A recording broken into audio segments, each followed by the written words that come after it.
Welcome to another gorgeous February day here in northeastern Indiana. Today we're planning a much larger garden than what we did last year. We're talking 4 times larger. Let's do it. We need to decide what we're doing with this garden. So last time I checked with you, we're at a 40 by 40.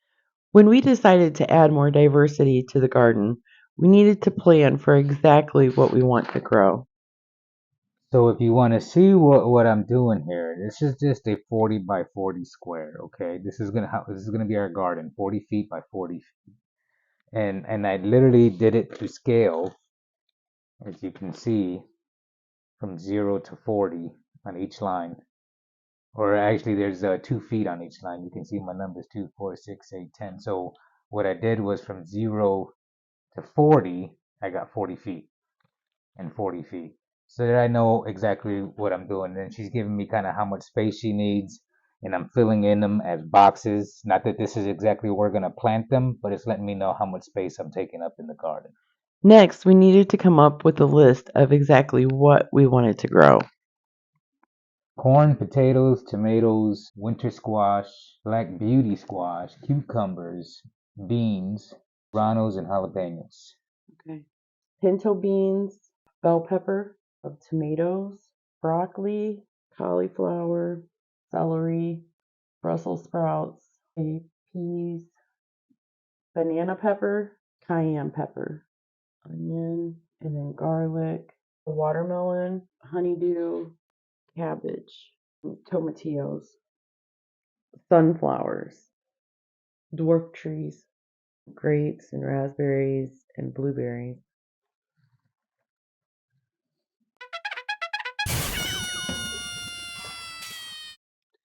Now that we know exactly what it is that we're going to grow, it's time to go outside and mark the garden.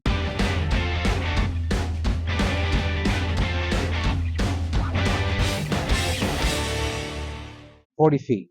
So there's your box.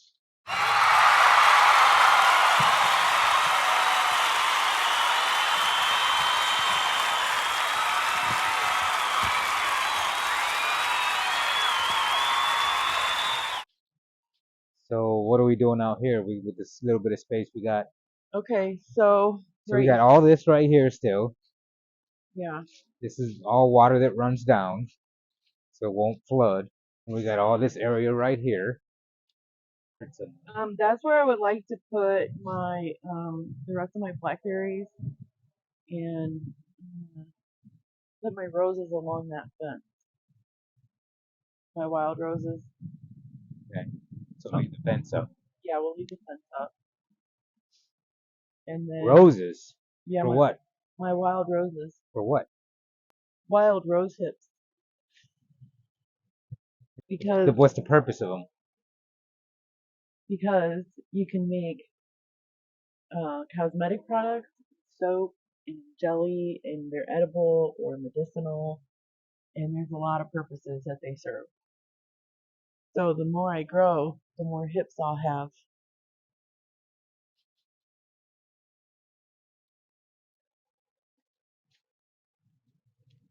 Okay, so in the summertime, right now, because it's still February, the sun isn't where it normally is. But in the summertime, there's a lot of sun in this area. So I was thinking that I know this is our property line right here with the fence, right? So it would be like this.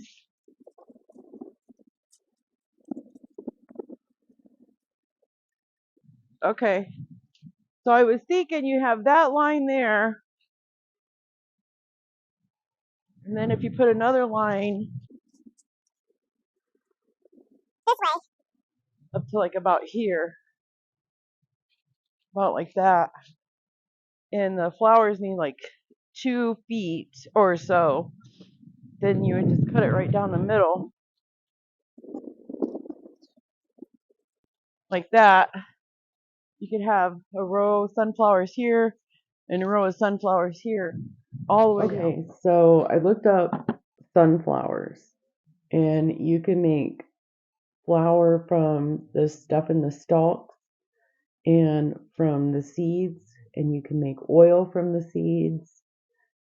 and you can make something called sunflower seed butter. You can make soap out of it, medicinals, and teas. And what I read was 35 pounds of seeds makes approximately 3 gallons of oil. Colder up here. It wouldn't be so bad if it wasn't for the wind. And Okay, we got so, sunflowers out there. So what else do we need on the outside? well, yeah, we're going to plant some sunflowers over here too. Okay, and what about your berries and things? Didn't you have berries and nuts or something like that too that you wanted? We could do the grapes out here. We could have a big trellis. We could make a big begonia or whatever those things are called, like what your friend across the street had. Begonias? I don't know. I don't remember what they're called. I'm not sure what you're talking about. The building, it had 4 things that came up, and then it has the things that go across the building. Okay. I thought you were talking about a plant or something at first. No, Oh. that's a begonia. And Anyway, so what? You need a structure? I have no idea. I've never grown grapes. Just you got to work on that one. So now that you see that though, it kind of gives you an idea of what you have out here. Yeah, we'll have plenty of room for potatoes. I don't know if you can grow anything out there because you'll get a lot of shade right here. For the raspberries And and then you even blackberries, got a you little can bit of grow. room on the outside over there. We're not planting anything over there because that's the septic system. Then you can always put pots wherever you want too. 5-gallon buckets. The edge. Yeah. Okay. So right here is the corn. It's all gonna be corn as far as the eye can see. Well, at least up to the septic system. Yeah. Yeah. So here is corn. Okay. Okay. And over here is vegetables. Whatever it is we decide to put over here. Over here, here, and here will be blackberries and raspberries. Rows upon rows of them. Rows upon rows. We'll have a strip of sunflowers here and a strip of sunflowers over there. I don't know that that's going to be enough. And then we'll put grapes right here. Sounds good. See, Sounds like a lot. what do you think? I think we need to get to work. Oh, I forgot my coffee. So our next step is working on these walls because that's what we have here and right now.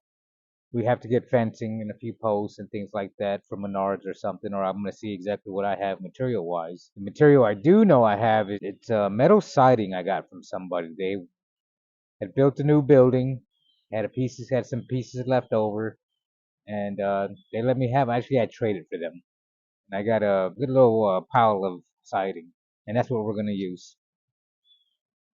Come on, babe. This is what I have. This one here looks like 8, 9 feet or so. I mean, I got a bunch of different pieces here, and they're 3 feet tall in 3 sections. So I'm gonna cut these all the way down so that I have 3 separate sections, and I'm gonna use those for the walls because we're not building raised gardens. We're just preventing runoff of anything like that. We're putting these in a low box so that anything we add to it will stay inside of there. So let's take this one and let's let's watch it get cut.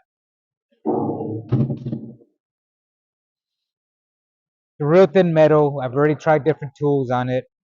I've had different snips I can use, and the best thing I can use is a cutting wheel and an angle grinder, so it doesn't do too bad.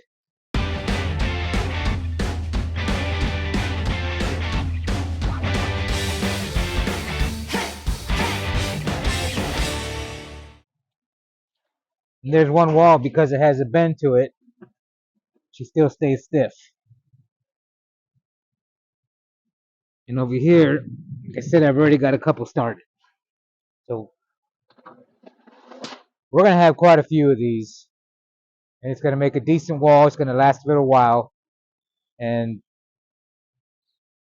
I think it's gonna look great.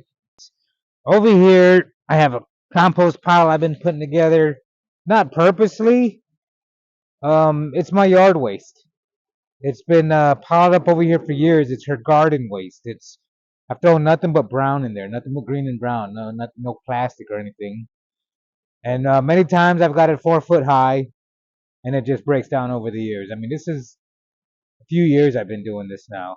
So I'm gonna dig this up and let's see what we got going on. I hope I got some decent compost to use. Getting all the top layer off. It hasn't broke down yet. Yeah, I'm getting ready to grab a shovel now.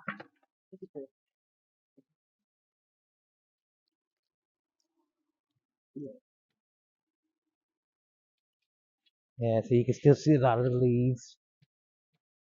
That's okay. But, like I said, if you get a little deeper, I'm sure I've been doing this for a long time. We've lived here 5.5 years, so for at least 5.5 years. See, that looks fantastic to me.